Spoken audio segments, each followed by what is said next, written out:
Hello and welcome back to the Bible, your Biography Podcast. In this episode, we're going to take a deeper look at what Scripture calls the armor of God. And we're going to look at it in the way it must be understood if we are going to get the real symbolism. Because very often, to see what Scripture is actually saying, we have to move beyond the obvious. We have to move beyond the literal. We have to move beyond inherited religious language. And we have to move beyond the outer picture so we can see the inner meaning. And this is especially true when it comes to the armor of God. Most people have been taught to think of the armor as protection from something outside of them. They think of enemies. They think of warfare. They think of spiritual attack. They think of putting on some invisible protection before going out into the world. But if the Bible is psychological, and if Scripture is your biography, then the armor cannot finally be about external defense. It must be about inner formation, about the arrangement of consciousness. It must be about what happens when the inner man becomes ordered, aligned, and stable. That is where the real meaning begins to emerge. The armor of God is not really about fighting something outside of you.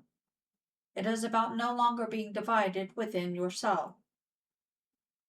It is about becoming inwardly arranged.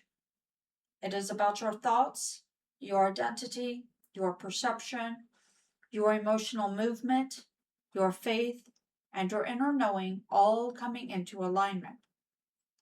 In other words, the armor is not something you wear as a costume. It is something you become as a state of consciousness. And once you begin to see that, the entire passage changes. It stops being about fear. It stops being about defending yourself against unseen forces. And it becomes about awakening. It becomes about organization. It becomes about embodiment. Now, to go deeper into this, we have to also understand that Scripture uses overlapping symbolic systems. The armor in Ephesians is not isolated from the stones. It is not isolated from colors. It is not isolated from the breastplate imagery in the Hebrew Scriptures. It is not isolated from the larger structure of divine order that appears throughout the Bible. These symbols speak to one another. They interpret one another. They deepen one another. So in this episode, we are going to explore the armor of God as a structure of consciousness. And we are also going to explore the symbolism of the stones, the Hebrew meanings associated with them, the colors connected with them, and the meaning of those colors as states of awareness and stages of spiritual awakening. Because once you begin to see beyond the obvious, you realize the Bible is not merely telling you what to believe. It is revealing what is happening within you. And the armor is one of the clearest examples of that. Let us begin with the question itself. What is the armor of God? If we remain at the literal level, we might say it is spiritual protection. But if we move into psychological interpretation, we begin to see something much deeper. The armor of God is the ordered structure of awakened consciousness. It is what consciousness looks like when it is no longer reactive, scattered, frightened, or divided. It is what consciousness looks like when it becomes aligned with truth. So if the armor is not external equipment, it is inward arrangement. It is inward authority. It is inward stability. This matters because many people try to live spiritually while remaining inwardly divided. They want clarity, but they live in confusion. They want peace, but they nourish anxiety. They want faith, but they continue to bow to appearances. They want spiritual awakening, but they still identify with every passing mood as though it were their permanent self. The armor addresses that. The armor is the symbolic language of inner coherence. It tells us that the awakened life requires structure, not mere inspiration, and not occasional insight, not emotional highs, but structure, order, alignment. So when Scripture speaks of the belt, the breastplate, the shoes, the shield, the helmet, and the sword, it is describing functions of consciousness that must come into harmony. The armor is the condition in which the inner man is no longer exposed through confusion and contradiction. It is the condition in which one becomes inwardly governed. And this is why the armor correlates directly with spiritual awakening. Because awakening is not just about seeing truth once, it is about becoming organized around truth. It is about no longer living from inner fragmentation. It is about becoming inwardly stable enough to remain in what is real. That is the armor. Now let us walk through the pieces one by one. The belt of truth. The belt is what gathers and secures. So truth here is not merely doctrine or information. Truth is what holds consciousness together. Psychologically, the belt of truth is right perception. It is the recognition that appearances are not ultimate reality. It is a recognition that consciousness is the cause. It is a recognition that what is happening outwardly is rooted inwardly. Without truth, consciousness remains loose, disordered, and easily moved. So the belt of truth represents the state in which perception has been aligned. You are no longer deceived by appearances. You are no longer defined by circumstances. You are gathered inwardly by truth. The breastplate of righteousness.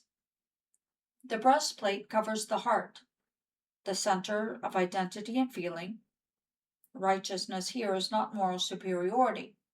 It is right alignment of being, right consciousness.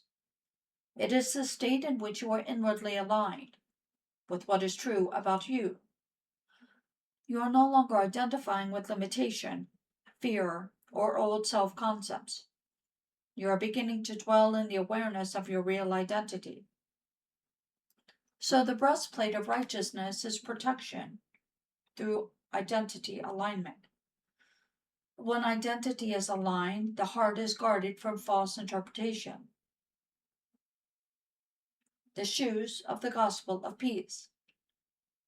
Shoes govern how you move. So peace here is not passivity. It is stable movement throughout life. It is the ability to walk through changing conditions without becoming inwardly disturbed. It is grounded consciousness. It is not the absence of activity. It is the steadiness in activity. Psychologically, the shoe of peace represents emotional stability. You are no longer thrown off course by every appearance. You move from peace. The shield of faith. Faith is one of the most important and most misunderstood symbols in Scripture. Psychologically, faith is not belief in an external power that might help you. Faith is persistence in the unseen. It is loyalty to an inward state before there is outward confirmation. It is the refusal to surrender identity to appearances. So the shield of faith is the state of consciousness that absorbs contradiction without collapsing. It protects you from reacting to what you see. The helmet of salvation. The helmet covers the head, the seat of thought. Salvation here is not rescue from an external danger. It is saving knowledge of identity, or rather, the saving knowledge of identity. It is awakening to who and what you are. It is deliverance from false identification. So the helmet of salvation is the protection of the mind through realization. It is the state in which thought is governed by awakened identity rather than conditioned fear. The sword of the Spirit. The sword is the only active piece, and psychologically it represents the decisive word within. This is not verbal aggression. It is inner clarity. It is the capacity to cut through illusion. It is the word of truth alive in consciousness. It is inner knowing made active. So the sword of the Spirit is the awakened use of truth within imagination, thought, and assumption. When we step back, all of these together describe a consciousness that has been stabilized, integrated, and aligned. That is the armor. The stones are the hidden symbolism of transformation. Now we go a little deeper. If the armor is inward structure, the stones reveal the stages and textures of that structure. In biblical symbolism, stones often signify permanence, foundation, memory, identity, and revelation. They are not decorative details, they are carriers of meaning. And when paired with color in Hebrew symbolism, they become markers of consciousness. Below is a symbolic reading of the stones as stages or qualities within awakening. First, we have sardius, or odem, the color red. The Hebrew odem is associated with redness, blood, and the life principle. Red represents the beginning of embodied awareness. This is the raw sense of existence. It is the first recognition of being. Psychologically, red is a state of I am as living present. It is primal awareness. Topaz, or pidah, and I'm going to butcher some of these Hebrew words, and I apologize, but I don't read, well, I read Hebrew, but I don't study it well enough to pronounce it correctly. So topaz is a golden yellow, and the Hebrew word is spelled Pitdah. It is often associated with brilliance and emergence. Yellow symbolizes illumination, dawning understanding, and awakened attention.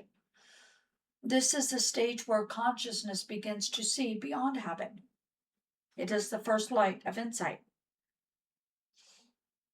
The next color is emerald, Baraquet, the color green. Baraquet has associations with flashing brightness and vivid aliveness. Green symbolizes growth, renewal, fertility, and expansion. Psychologically, green is a stage of inner growth. It is when a new state has been planted and begins to live. Next, we have turquoise, or carbuncle. In Hebrew, it is nofek. It is a blue-green color. Nofek suggests blowing, breathing, and outward movement. Blue-green symbolizes flow, breath, expansion, and fluid integration. This is the state where one stops forcing and begins allowing, to begin flowing. The next is sapphire, Sappir, Sappir. It's a deep blue. It carries the sense of inscription and heavenly depth. Blue symbolizes truth, constancy, depth, and stability. Psychologically, sapphire's inner truth made steady. It is no longer a passing realization. It has become settled. Then we have the diamond, Yeholam, which is white and clear. Yeholam suggests striking through or breaking through. White and clear tones symbolize clarity, purity, and precision. This is the breaking stage. Illusion is pierced. Consciousness becomes sharp and transparent.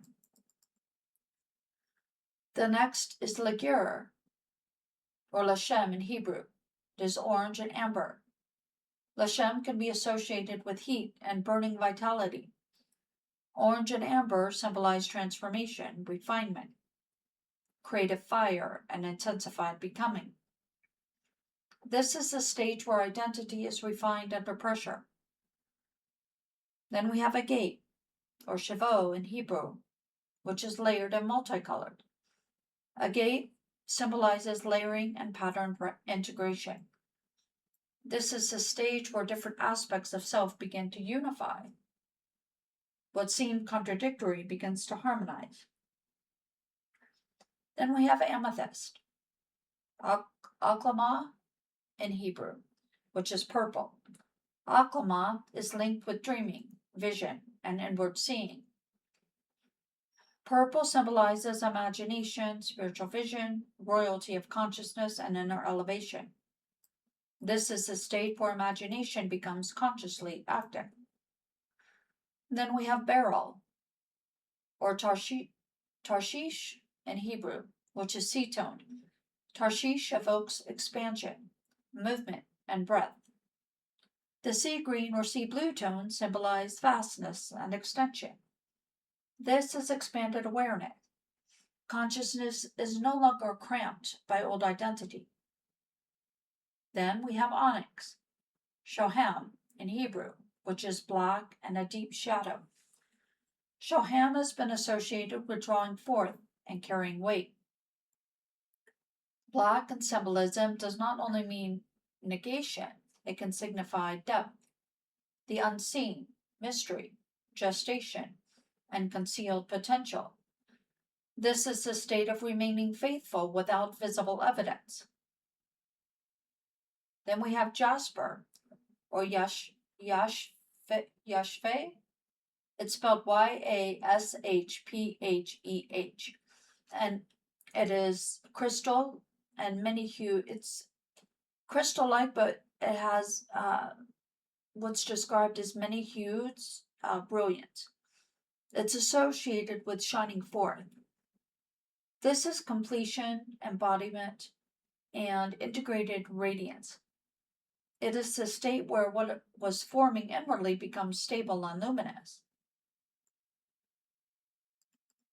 So the meaning of the colors themselves. Let's look at it more directly at the colors, because color in scripture is never accidental. So red symbolizes life, blood, vitality, and foundational being. The yellow and the gold symbolizes illumination, revelation, and awakened understanding. The green symbolizes growth, renewal, fertility, and inner life. The blue symbolizes truth, depth, heavenly order, and stability. White, or clear, as in the diamond, symbolizes clarity, purity, and unveiled awareness. Orange and amber symbolizes refinement, transformation, and creative fire. Purple symbolizes vision, imagination, elevated identity, and inward royalty. And black, the deep shadow, symbolizes mystery, the unseen, gestation, and faith beyond evidence. Taken together, these colors map an inner journey. They describe the movement from first awareness to awakening, to growth, to truth, to clarity, to refinement, to vision, and to faithful embodiment. So the colors themselves become a language of consciousness. So now let's bring it all together: the armor, the stones, and spiritual awakening. The armor gives us the functions of aligned consciousness. The stones give us the texture and stages of transformed consciousness. And the colors give us the mood and movement of consciousness. All of them are describing the process of awakening. Spiritual awakening is not merely receiving information, it is not merely adopting religious language. It is the reordering of the inner man. It is the transition from living in an unawakened state, a bundle of reactions, right? Reacting to life without realizing that you yourself are consciousness, the creator of it all. So living from the unawakened state to living as an inwardly governed being, a sovereign being. So how does the armor of God correlate with states of consciousness? Well, very simply. The armor is what consciousness looks like when it becomes awake enough, when man becomes awake enough to be ordered, to ordering their thoughts, right consciousness, right thoughts, right actions, etc., or right thinking. Truth aligns perception, righteousness aligns identity, and peace aligns emotional movement. Faith stabilizes the unseen, and salvation governs thought through realization. The Spirit makes truth active within. That is not external warfare, that is awakening. And the stones deepen the symbolism by showing that this transformation happens in recognizable stages. There's first awareness, then illumination, then growth, then stabilization, then breakthrough, then refinement, then integration, then vision, then expansion, then faith in the unseen, then embodiment. This is why we must see beyond the obvious. If we stay at the literal level, we reduce the passage to religious language about defense. But when we move psychologically, we see that the entire passage is about the formation of the awakened self. The armor of God is not finally about being protected from the world. It's about no longer being inwardly divided. It is about becoming so aligned that you are not easily moved by appearances, by circumstances. It is about becoming structured enough inwardly that truth governs consciousness. And the stones and colors deepen that revelation. They show that awakening has pattern, it has process, it has stages, it has texture. So the armor is not something you put on for a moment. It is something you grow into. It is something you embody.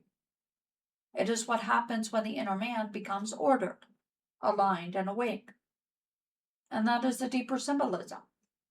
That is what appears once we see beyond the obvious. So thank you so much for joining me for today's episode of the Bible, Your Biography Podcast.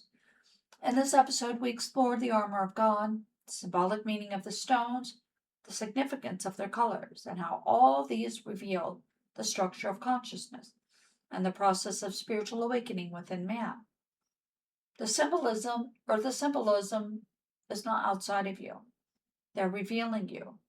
And that is why the pattern is unfolding within you. The Bible is your biography. I will see you all in the next episode. Bye now.